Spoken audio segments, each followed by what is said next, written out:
nila, oh. Dati ayaw nila lumabas. Whistle mo muna. Ayan na, lumabas na. Tilapia pala to, tsaka ano, catfish. Ala na. Cute nila. Kilala ka na nila, ang catfish Daddy. ayaw magpakita. Pero pag... Ayan, guys. Fred is a fish whisperer. Ayan, lumalabas na.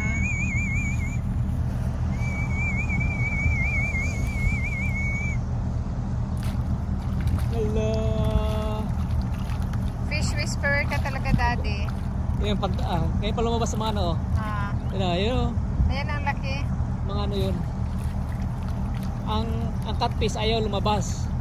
Ano yung lumabas? Mga tilapia? Tilapia. Yung nauna tilapia. Ah. Ang catfish sa ilalim. Pag nakarinig na ng... yun yung malaki. Sibas yun. Sibas? Yun yung nakain natin sibas yun, no? Wala ibang malaki dyan. Isa-isa. Hala. Hala. Cute. Yan na, guys. Ang daming isda. Ayaw lumapit yung malaki. Baka nasa gitna. Yan. Malalaki. Isa lang, may isa malaki. Siya, guys. It's the fish pond.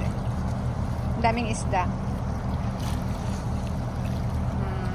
Yan, nagbahog na si Frederick.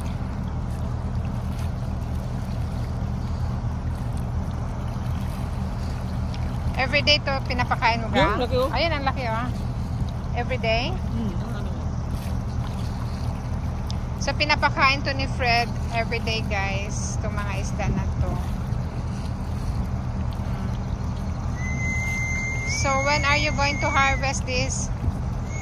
Pag lumaki na sila.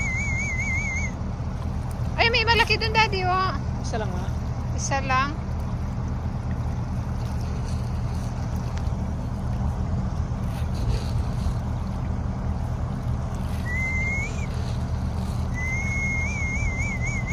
Cute nila, no?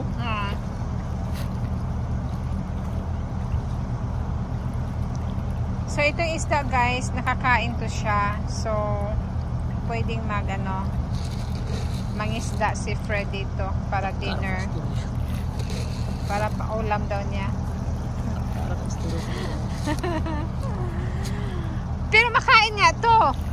Daddy. I'm just a feeder. Feeder lang daw siya. Dana? Ayan. Nawala ng snake. Nagtago na. Nagtago na. May water snake dito, guys. Nakita namin last time. Ayan, nagtago lang siguro. Basta pa mo!